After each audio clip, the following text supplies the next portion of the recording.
Bienvenida a nuestros amigos de Legal NEA.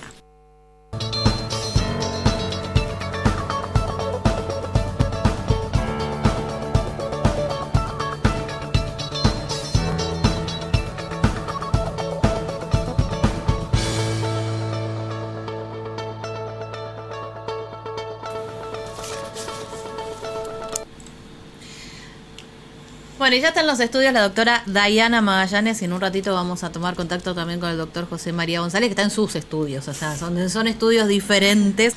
Y vamos a hablar, ¿se acuerdan cómo estás, Dayana? Bien, ¿vos?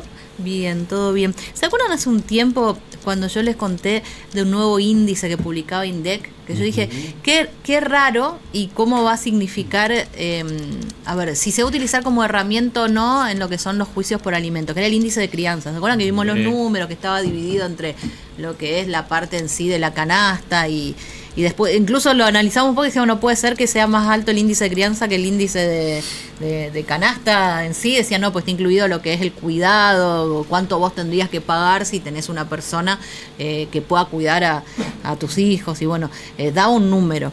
Bueno, la novedad parece ser que algunos juzgados empiezan a tener en cuenta esta referencia.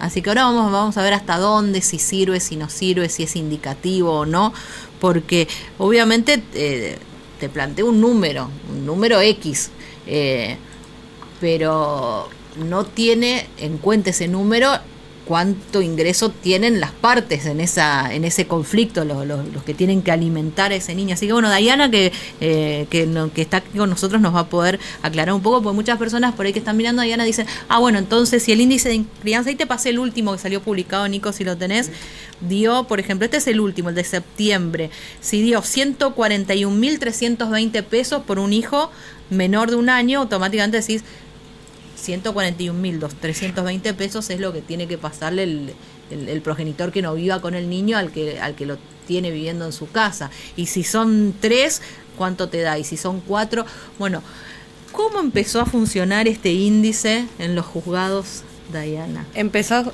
todavía acá en los de Capital, en los de Corrientes. Ajá. No se empezó a utilizar creo que se usó en Buenos Aires, en Mendoza, en Santa Fe, en esas cuestiones. Acá en Corrientes todavía no llegó. Tal vez podríamos innovar nosotros los abogados pidiendo nuestras demandas. ¿Cómo se pide en general? O sea, ¿qué valor se tiene en cuenta cuando se hace una demanda por alimentos? Nosotros cuando nos entrevistamos con los que quieren ser alimentados, pues empezamos a hacer un análisis, un estudio. Bueno, ¿cuánto gastan de alquiler? ¿Cuánto gastan de luz? ¿Cuánto tienen de alimentos? ¿Van a colegio público? ¿Van a colegio privado? Y hacemos una tablita de todos los gastos que tiene el niño en una mantención por mes. Entonces, a partir de ahí se solicita, no sé si el padre está, por ejemplo, trabajando en trabajo formal, digamos, un porcentaje de lo que percibe. También tenemos que estudiar si cuánto cobra ese padre y pedir un porcentaje de eso, o si está en un trabajo informal, o también pedir una proporción de un salario mínimo, que es lo que se usa generalmente. Claro, eso vi muchas veces, dice tanto por ciento de un salario mínimo vital y móvil. ¿Eso es como una fórmula general que se utiliza? Claro, en los juzgados correntinos es así, el 20% por un niño, 40, 35 por dos, y así, sin por ahí analizar un poco el caso, ver las partes, de qué trabaja cada uno, las necesidades del niño. Entonces ya como... No hay una fórmula única, ¿no? Ni de los abogados pidiendo, ni de los jueces otorgando. Nosotros por ahí hacemos las demandas un poquito más personalizadas teniendo en cuenta todo esto, porque vemos los gastos que tienen, los ingresos de los padres, y bueno, y en base a eso tratar de sacar un cálculo. Pero sí, generalmente las cautelares, por ejemplo, para alimentos provisorios salen siempre del 20%, 25%. Es como bastante... Eso por un hijo, digamos. Claro. De un salario mínimo. Pero si tiene que eso... 6 chicos, ¿cómo haces? Y se le da un poquito más, pero traten de ajustarse. Pero no al 20%. 6 por 20, Claro. 120, no solo que tengo que darte todo mi sueldo, sino aparte tengo que conseguir 20% más para darte. Claro. No cierra el número. Por eso, ¿cuál es la ecuación que se utiliza para esos casos? No hay una ecuación lógica, no es que los juzgados te dicen 20% por uno. Generalmente te dan un 20% por uno. Ahora si son 6, bueno, tratan de darte un 40, un 50 y hasta ahí nomás. Pero no es lógico lo que... O sea, no, es que digo que no es lógico, sino que no es automático lo que hacen 20, 40, 60. Claro, porque, a ver, si vos te separás, o sea, si no te separás, de todas maneras, el ingreso que entra a la familia la tenés que distribuir como puedas entre esos 6 chicos, 7 chicos. Claro. Si te separás, de todas maneras... Igualmente lo tenés que cubrir. Lo tenés que cubrir, o sea, podrías entregarle el mismo dinero que usarías para esos 5 o 6 chicos en tu casa, si no te hubieras separado, dándole, por ejemplo, a la mamá. Claro, también pero, igualmente... ese es el dinero que tenías para distribuir, no tenés más, digamos. Claro, igualmente hay también que considerar que la otra persona también tiene que vivir, porque antes era una casa que se mantenía en conjunto, ahora son dos, o sea, tampoco sería justo decirle, bueno, dame el 100% o el 80% y vos vivís con un 20% de tu sueldo. Porque también hay que pagar el alquiler, la luz y todo el resto de cuestiones de la otra casa. Claro, hay una pelea siempre. Si el hombre se va y tiene que ir a vivir a otro lado, tiene que pagar un alquiler nuevo, etcétera. Bueno, laburo para ustedes, digamos. Mejor. Ahí están, en el índice te pasé cómo se compone, ¿no? Porque tiene dos aspectos. Uno que es costo de bienes y servicios y el otro que es el costo del cuidado. El costo del cuidado es lo que generalmente hace la persona que está con el niño, o sea, cuidarlo, llevarlo al colegio, traerlo, buscarlo, ayudarle a hacer las tareas. De eso surge de la escala de, bueno, por ahí el doctor González lo va a poder explicar un poco mejor la parte laboral, pero del cuidado del que se podría destinar a al cuidado de una niñera, de una persona que ayude al chico. Esto también va variando, depende de la edad y del tiempo que tenga que dedicársele a eso. Entonces sería como si yo tuviera que contratar a un cuidador, esto es lo que tendría que pagar, entonces eso es lo que se supone aporta a la persona que lo cuida. Claro, algo así obviamente, estábamos diciendo de que todo tiene un valor, por más de que se diga, bueno, lo tiene que hacer por amor, quedarse o dejar de priorizar por ahí el trabajo y el cuidado del niño, se hace por amor, no, también tiene un costo, o sea, yo estoy dejando por ahí mi carrera profesional para dedicarle 4 horas más a la tarde y eso por ahí no se ve del otro lado. ¿Crees que ayuda este índice que puede ser útil o no? Podría ser útil en el sentido de si se puede llegar a cobrar. Volvemos al mismo problema de siempre. Si no se paga, o sea, cuando empezamos a analizar esto y a estudiar y a ver los porcentajes de la cantidad de gente que no cobra una cuota alimentaria, de que tiene que estar sola, es frustrante por ahí verlo. En números, porque creo que eran más de 1 millón de lugares monoparentales que la madre únicamente se hacía cargo y por ponerle y el padre no, entonces es útil si se puede llegar a cumplir. O si es realizable, ¿no? Claro. ¿Qué tema entre lo que debería ser y lo que se puede y lo que se quiere a veces? Está el doctor José María González también. Doctor, ¿cómo le va? Buen día. Buen día, ¿cómo están? ¿Cómo les Bien. Bueno, la misma pregunta que le hacía Dayan, estos índices, ¿no?, que aparecen como para poder tener una herramienta más, ¿son útiles? ¿Los jueces los utilizan, los consideran o es más para un dato estadístico de INDEC que otra cosa? No, yo creo que son muy buenos desde el punto de vista de que rompen el paradigma, ¿no? Esto del 20%, el 40% son paradigmas, son como fórmulas que se utilizaron siempre de manera casi automática y que no brindan una solución adecuada al caso generalmente. En una realidad que a su vez es más difícil que hace unos años, porque hay muchos más ingresos informales, hay otros tipos de trabajo, hay otras formas de pago y de percepción de las tareas laborales, y cuando eso se trata de llevarlo a una fórmula que recoja todas estas inquietudes y todas estas necesidades, claramente que nos aproximamos más a una idea de justicia. El tema también, como bien planteaba la doctora, es la realización o no de esa idea de justicia, porque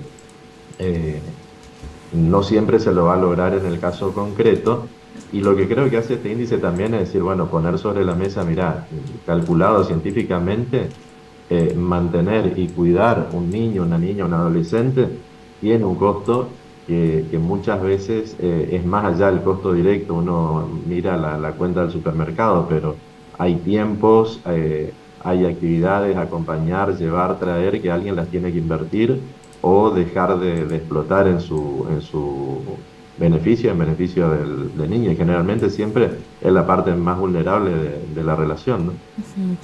Cambiamos de tema, vamos a otro que también es bastante recurrente, las coberturas de salud, ¿no?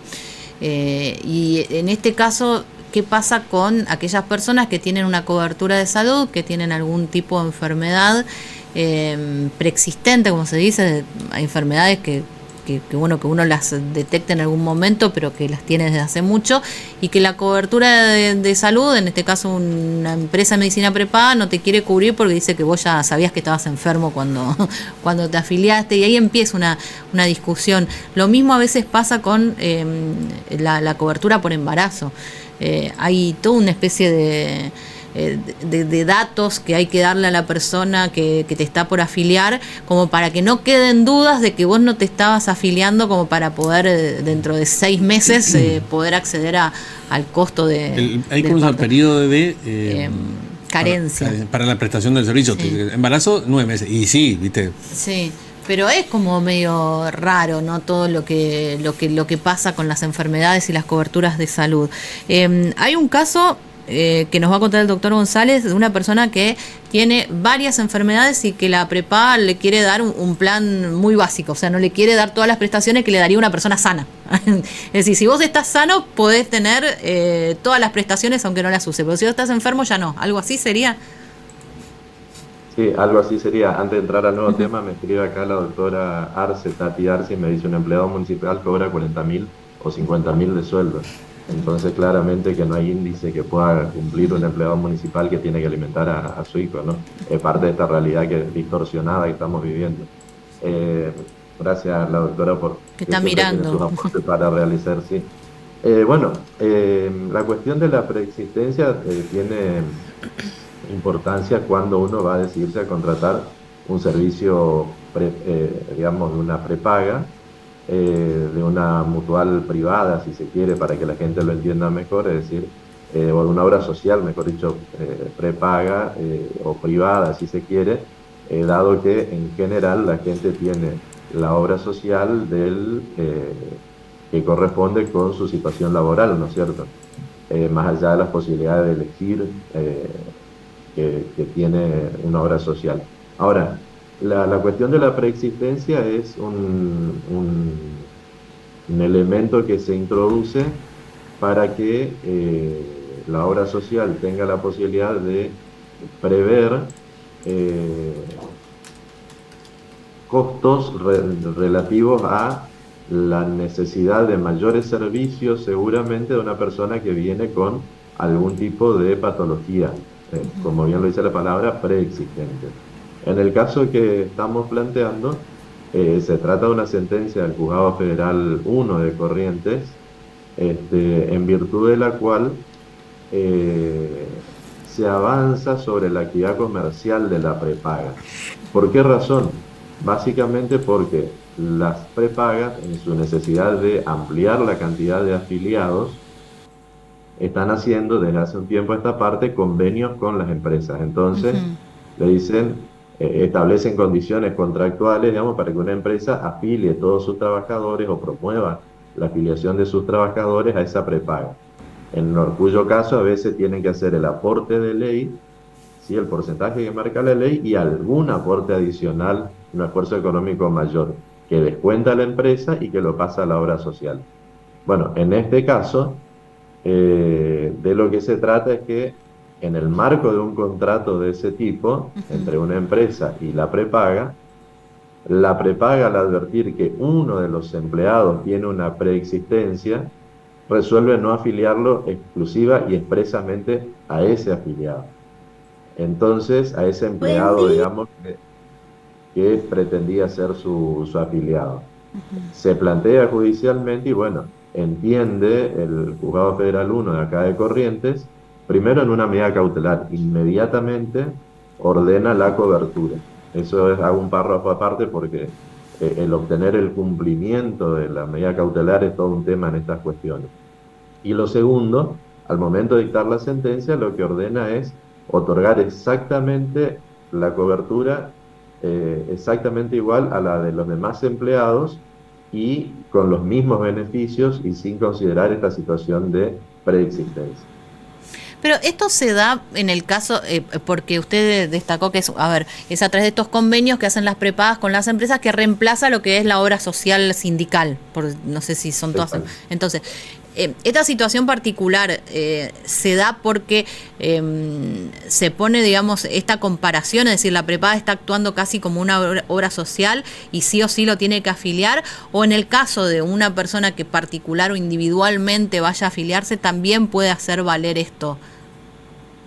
No, en el caso concreto lo que se plantea es que la prepaga está desarrollando una actividad comercial en virtud de la cual obtiene una masa de afiliados a partir del contrato con una determinada empresa que favorece la afiliación de sus empleados y que al estar encarando ese negocio no puede además tomarse la libertad de seleccionar a qué empleado sí, a qué empleado no, según el mayor costo económico que le pueda representar la posterior atención. Si decide hacer un contrato para favorecer a todos los empleados, no puede discriminar a algunos por determinadas situaciones de salud. Esa es concretamente la cuestión. Hace un poco la sentencia un equilibrio en el sentido, tenés la posibilidad de hacer un negocio, pero cuando vos asumís el negocio, Tienes tenés que que asumir el asumir riesgo. también el riesgo que puede significar que algunos de los empleados te demanden más servicios que otros. ¿Por qué dijo párrafo aparte merece el tema de la cautelar? Porque la verdad que las sentencias cautelares, le recordamos a la gente, cuando el juzgado entiende que hay un peligro grave, ¿no es cierto?, de que esta persona no pueda atender su salud, aún sin haber dictado sentencia, el juzgado le ordena provisoriamente a la obra social cumplir con las prestaciones. ¿Esto qué sucede? Primero, las prepagas lo recurren, apelan esa decisión y hacen todo lo necesario para no cumplirla o para dificultar el cumplimiento. Tengamos en cuenta que las prepagas hoy se manejan ya no con el carnecito de afiliado como teníamos antes, sino con aplicaciones en los celulares. Entonces, si la prepaga a nivel de programación de la aplicación le restringe el uso, lo que le pasa a este chico es que va a la farmacia le dice no te cubro, o te cubro menos porcentaje, o va al médico y el médico le dice no, esto no te cubro, o tenés que pagar un plus, o tal estudio no corresponde que lo cubramos, entonces lo tenés que pagar aparte. Y en este caso estamos llegando a dar intervención a la Fiscalía para que investigue la posible comisión del delito de desobediencia judicial por parte de la obra social por la recurrente negativa y obstaculización a cubrir los servicios que se le ordenaron, ¿no? Gracias por venir.